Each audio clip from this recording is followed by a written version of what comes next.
The anomaly appeared on Dr. Sarah Chen's monitor at exactly 3:47 a.m. Greenwich Mean Time.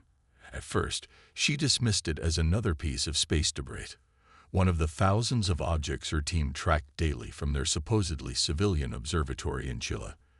But this object was different. It moved against the orbital plane, maintaining a perfect position relative to Earth's dark side. And most importantly, it was broadcasting. The signal was weak, barely distinguishable from background radiation, but it was there. A regular pulse, repeating every 127 seconds, aimed not at Earth, but at a point deep in interstellar space. Sarah's hands trembled as she initiated the classified protocols that would alert Project Sentinel's leadership. After 15 years of waiting, they had finally found proof. Earth was being watched. Within hours, the facility's underground levels hummed with activity. General Diana Morrison strode into the command center, her weathered face illuminated by the glow of dozens of monitors. "Tell me we have something concrete, Dr. Chen." Sarah projected a holographic model of the solar system, highlighting a network of nearly invisible objects scattered throughout the Kuiper Belt. "The probe we detected was just the tip of the iceberg, General. There are hundreds of them, possibly thousands, forming a comprehensive surveillance network around our solar system. They've been watching us for centuries, maybe longer. And they think we haven't noticed." The general's lips curved into a slight smile. "Good. Let's keep it that way." Project Sentinel had been humanity's greatest secret for the past 2 decades. Hidden beneath the veneer of international space research initiatives, black site laboratories across the globe worked tirelessly to prepare Earth for the inevitable. First contact with a potentially hostile alien civilization. Sarah turned to another display, showing the decoded alien transmissions. The probes are using quantum-based communication, but they're not as sophisticated as we initially feared. Their encryption is complex, but not unbreakable. We've managed to decode about 30% of their traffic. And Morrison leaned forward, her reflection ghost-like in the curved display. "They think we're primitive, General. Their assessment puts us at barely type 0.7 on the Kardashev scale. They'd been watching our public broadcasts, our visible infrastructure, our apparent level of technological development. And they've bought it all." Operation Looking Glass, as it was officially designated, had been a masterpiece of global deception. While the world's governments publicly squabbled over minor issues and maintained the appearance of slow technological progress, hidden facilities beneath mountains and oceans pushed the boundaries of human achievement. Quantum computing, antimatter containment, zero-point energy. Humanity had made leaps that would have seemed impossible just decades ago. But on the surface, Earth maintained its carefully crafted image, a planet still dependent on fossil fuels, struggling with climate change, and barely able to maintain a few primitive space stations in low orbit. Sarah pulled up another display, this one showing the latest data from Luna Base Alpha, the supposedly abandoned research station on the dark side of the moon. In reality, it housed Earth's first fleet of FTL-capable warships, their existence hidden from even the most sophisticated alien scanning technology thanks to metamaterial cloaking systems. "The probes are increasing their transmission frequency," Sarah noted, studying the patterns. "Something's changed in their behavior pattern. I think they're reporting back to someone." General Morrison's expression hardened. "How long?" "Based on the signal patterns and what we've decoded, months, maybe weeks. They're coming, General. Someone out there has decided it's time to make contact. Then we'll be ready for them." Morrison activated the facility's quantum entanglement communicator, connecting instantly with similar installations around the globe. "Initiate Phase 2 of the Sentinel Protocol. It's time to show these observers exactly what humanity can do when we work together." As alerts went out to hidden bases and secret facilities worldwide, Sarah returned to her workstation. The alien transmissions continued their steady pulse into deep space, unaware that their every byte was being intercepted, decoded, and analyzed. Humanity had learned patience in its long vigil, waiting for this moment. On screens around her, Sarah could see the global response taking shape. Orbital defense platforms disguised as debris shifted imperceptibly into optimal positions. Quantum radar arrays hidden in Antarctic research stations expanded their sweep of local space. Artificial intelligence systems processed countless scenarios, preparing for every possible first contact situation. The public would see nothing of these preparations. Tomorrow, news channels would continue reporting on mundane events, social media would buzz with celebrity gossip, and the world would seem as divided and technologically stunted as ever. It was humanity's greatest performance, and the audience had no idea they were watching a show. Sarah looked out the facility's reinforced windows at the star-filled sky above. Somewhere out there, an alien civilization was preparing to make contact with what they thought was a primitive species ripe for conquest or colonization. They would learn, as others might have learned before them, that appearances could be deceiving. Humanity had evolved on a planet that tried to kill them every day, survived countless near-extinction events, and developed the ability to adapt to any challenge. They had learned to be patient, to plan, to prepare. And now, as they detected the first signs of an approaching alien fleet, they would show the galaxy exactly what they were capable of. The game of deception was about to end, and humanity was ready to reveal its true face to the stars. The Quarian battle fleet emerged from hyperspace in perfect attack formation, their massive ships arranged in concentric spheres around the blue-green planet below. Admiral Vextar stood on the command deck of the Imperial flagship Eternal Dawn, his 4 eyes narrowing as he studied the primitive world that would soon become the newest addition to the Empire. "Status report," he commanded, his translucent scales shifting color with anticipation. "No detection of planetary shields." "Admiral," his sensor officer reported. "Their orbital installations are minimal. Primitive communication satellites and a single modular space station. Ground-based technology indicates early industrial development, primarily fossil fuel-based. Military capabilities are limited to atmospheric craft and basic ballistic weapons." Vextar felt a familiar sense of satisfaction. The probe network had served its purpose well, providing centuries of intelligence on this backwater world. The humans wouldn't even see them coming. Begin standard conquest protocols. Disable their primitive communications first.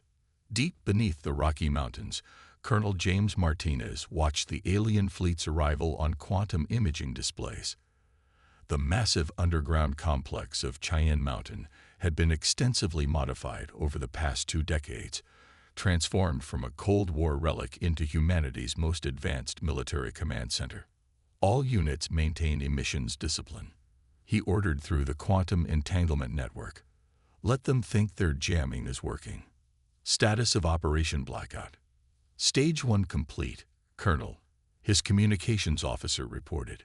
"We've shut down all conventional communication satellites and power grids exactly as planned. As far as they can tell, their electronic warfare systems have completely crippled our infrastructure." Martins allowed himself a grim smile. The Quarians were following the exact playbook they decoded from the probe network's transmissions. Every move, every tactic, had been anticipated and prepared for years in advance. In orbit, Admiral Vextar watched with satisfaction as the humans' primitive technology went dark. Their satellites fell silent, their power grids failed, and their military bases seemed to descend into chaos. It was almost disappointing how easily their civilization had been disrupted. "Launch the first wave of atmospheric superiority fighters," he commanded. "Let's show these primitives the futility of resistance." The Quarian fighters streaked toward Earth's atmosphere, their sensors detecting no organized response. But as they entered the mesosphere, something changed. Their targeting systems began experiencing subtle anomalies. Nothing serious enough to trigger warnings, just small errors that would compound catastrophically. In the skies above major cities, civilian air traffic continued normally, their transponders broadcasting routine flight data. The Quarian fighters' automated targeting systems dismissed these aircraft as threats, focusing instead on military bases and other strategic targets. It was exactly what humanity had planned for. The first wave of alien fighters streaked past passenger jets that were actually next-generation aerospace craft in disguise. As they approached their targets, the seemingly primitive aircraft revealed their true nature. Metamaterial hull plating shifted, exposing quantum weapon arrays. Advanced AI systems calculated perfect firing solutions. Execute Operation Thunderbolt, Martins ordered. Across the globe, the trap was sprung. The disguised human fighters engaged their alien counterparts with devastating efficiency. Quantum-guided energy weapons sliced through Corian shields calibrated for much cruder weaponry. The aliens' targeting systems, subtly corrupted by carefully designed electromagnetic interference, failed at crucial moments. In orbit, Vextar watched in growing horror as the first wave of fighters went dark. Impossible. Their technology level. Admiral. His sensor officer's voice cracked with panic. New contacts appearing everywhere. The humans. They're launching vessels from underground bases, underwater facilities, even what we thought were civilian airports. The careful deception of decades was finally being revealed. Humanity's true military capabilities emerged from hiding like a predator uncoiling for the strike. What the Corians had dismissed as primitive nuclear submarines surfaced to launch salvos of advanced missiles. Mountain ranges that had appeared natural on scans opened to reveal massive hangar bays. Even the International Space Station, that seemingly primitive orbital platform, began to transform as hidden weapon systems came online. Dr. Sarah Chen, monitoring the battle from Project Sentinel's command center, allowed herself a moment of pride. The quantum decryption algorithms she'd developed had worked perfectly, allowing human forces to bypass Corian shield frequencies as if they didn't exist. Their command and control network is experiencing cascading failures, she reported. The viral code packages we embedded in their probe network are activating. They're losing coordinated defensive capabilities. The Corian fleet's perfect sphere formation, designed to project maximum power, had become a tactical nightmare. Ships trying to maneuver found themselves constrained by their own positioning, while human forces struck from every conceivable angle with weapons that shouldn't have existed. Admiral Vextar watched his carefully planned invasion dissolve into chaos. How? He demanded. How could they have hidden all of this? The answer came in the form of a transmission, broadcast simultaneously in perfect Corian language to every ship in his fleet. We learned from the best, Admiral. Your probe network taught us everything we needed to know about hiding our true capabilities. Thank you for the lessons. As the battle raged, humanity's biggest secret was finally revealed to the stars. They weren't primitive, they weren't helpless, and most importantly, they weren't unprepared. The galaxy was about to learn that appearances could be deceiving, and that underestimating humanity was a mistake that wouldn't be made twice. The dark side of Luna erupted with activity as enormous hangar doors, disguised for decades as natural crater formations, slid open to reveal humanity's greatest secret. The first fleet of the United Earth Defense Force emerged from its hidden berths, ships that combined reverse-engineered Corian technology with unique human innovations. At their head, the flagship Horizon Dawn powered up its primary systems, its quantum drive core humming to life. Admiral Sarah Chen, no longer just a scientist but now commander of humanity's first space fleet, stood on the bridge, watching as her vessels moved into attack formation. The promotion had come years ago, part of the long-term planning that had gone into this moment. Every officer in the fleet had trained for years in virtual simulations, preparing for this exact scenario. All ships report ready, Admiral, her tactical officer announced. The Corians still haven't detected our lunar facilities. Then let's introduce ourselves properly, Sarah replied. Execute Operation Rising Thunder. The first fleet accelerated toward Earth orbit, their metamaterial hulls absorbing all sensor emissions. They were invisible not through complex technology, but through a masterful understanding of the Corians' own detection systems. Every ship was designed to exploit specific blind spots in alien sensor technology. In low Earth orbit, The Korean fleet was already in disarray. Their fighter screen had been decimated by ground-based defenses, and now their capital ships were dealing with a new threat. Seemingly primitive communication satellites were revealing themselves to be autonomous combat drones, their simple radio antennas transforming into quantum weapon arrays. Admiral Vextar struggled to maintain control of his fragmenting command. Regroup. Form defensive formations. But his orders came too late. The human counterattack had been perfectly choreographed, each movement designed to split the Korean fleet into isolated segments that could be defeated in detail. From hidden bases across Earth's surface, more surprises emerged. What the Koreans had dismissed as primitive missile silos opened to reveal gravity pulse projectors, weapons that used the aliens' own artificial gravity technology against them. Korean ships found their carefully calibrated gravity systems disrupted, throwing off their targeting and shield harmonics. Multiple new contacts. Vextar's sensor officer screamed. Massive energy signatures approaching from lunar orbit. The First Fleet dropped its stealth systems simultaneously, appearing like avenging angels above the embattled Korean armada. Sarah's voice broadcast across all frequencies. This is Admiral Chen of the United Earth Defense Force. Your probe network taught us patience, your technology taught us innovation, and your tactics taught us exactly how to defeat you. The Horizon Dawn's main weapon powered up, a massive zero-point energy cannon that combined principles of physics the Koreans had thought impossible to master. The beam lanced out, cutting through the space between ships and catching 3 Korean cruisers in its path. Their shields, designed to defend against conventional energy weapons, might as well have been tissue paper. Impossible, Vextar whispered, watching his ships die. Their development level. The probes showed. The probes showed what we wanted them to show. Sarah's voice replied, and Vextar realized she was responding directly to his ship's internal communications. While you watched our primitive rockets and satellites, we were studying your every transmission, your every technology, your every weakness. Deep beneath the Pacific Ocean, another phase of humanity's response began. Massive underwater facilities that had been labeled as geological research stations revealed their true purpose.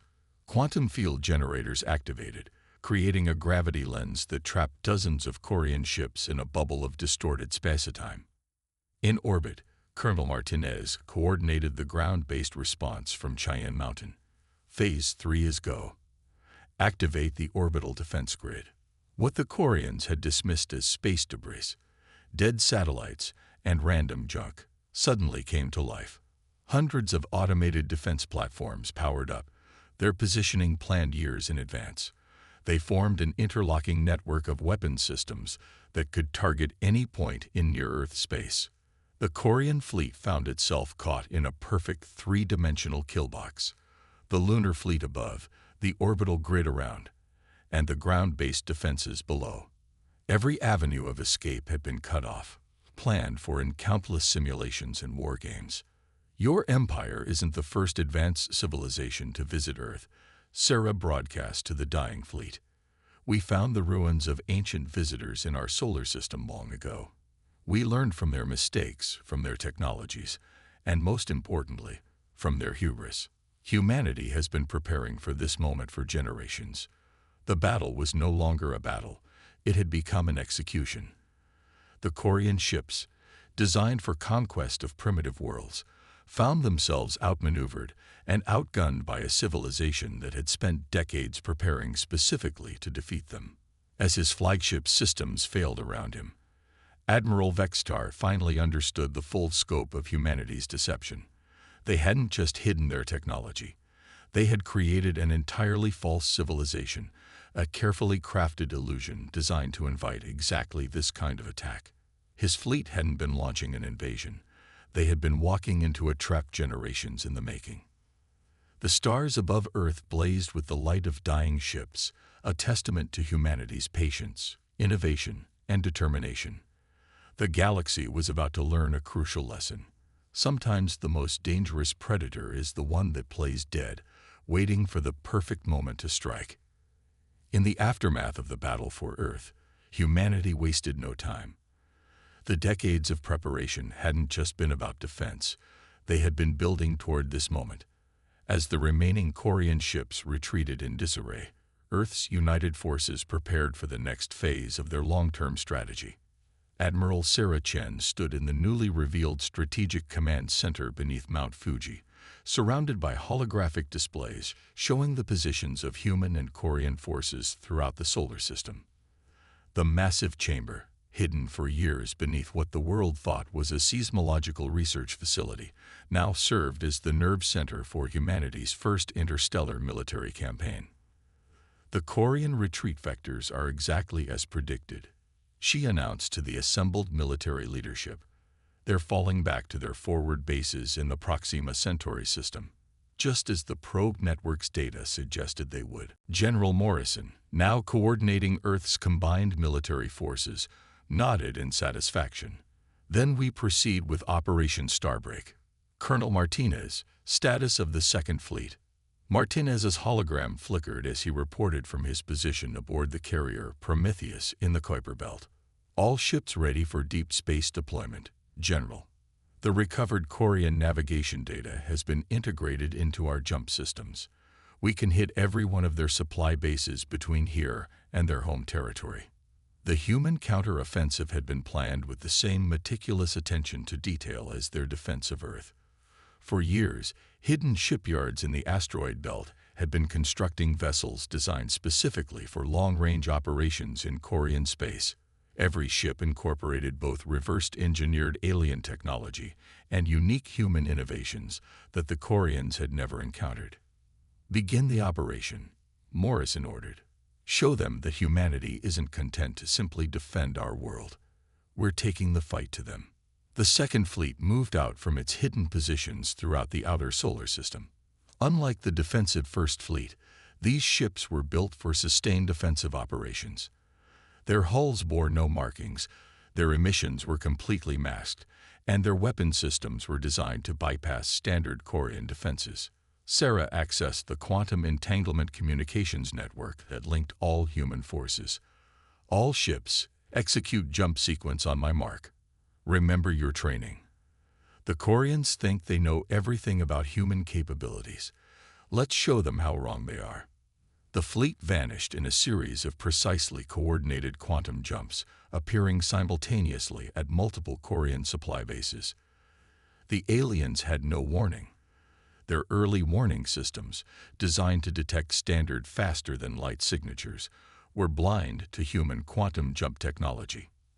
At the Proxima Centauri forward base, the largest Quarian installation outside their home territory, Admiral Vextar was still trying to coordinate what remained of his invasion force when the human ships appeared. The base's defensive screens hadn't even detected their approach. How? He demanded, watching as human vessels systematically destroyed his supply lines. How are they operating this far from their home system? Their technology level. His questions were answered by a transmission from the lead human vessel. Did you think we spent all those years studying your probe network just to defend our planet, Admiral? We learned everything. Your FTL technology, your supply chain logistics, your command and control protocols. Everything you used to watch us, we used to learn about you. The human attack was devastating in its precision. They didn't waste time with overwhelming force or dramatic displays of power. Instead, they struck at exactly the right points to cripple the Quarian military infrastructure. Fuel refineries, ammunition dumps, and communication relays were destroyed with surgical precision. In the Sirius sector, Colonel Martinez's task force encountered the first serious Quarian counterattack. A flotilla of enemy heavy cruisers attempted to trap his ships using standard Imperial battle doctrine. But the humans had studied Quarian tactics for decades, and they had developed perfect counters for each one. Activate the Phantom drive systems, Martinez ordered. His ships seemed to multiply, quantum field generators creating perfect duplicates that confused Quarian targeting systems. The aliens had no defense against weapons and tactics they had never imagined possible. Back on Earth, Sarah monitored the progress of the counter-offensive. The holographic displays showed human forces advancing steadily through Korean space, systematically dismantling their military infrastructure. Every movement had been planned years in advance, based on detailed analysis of Korean strategic doctrine. "We're receiving a transmission from the Korean High Command," her communications officer reported. "They're requesting a ceasefire."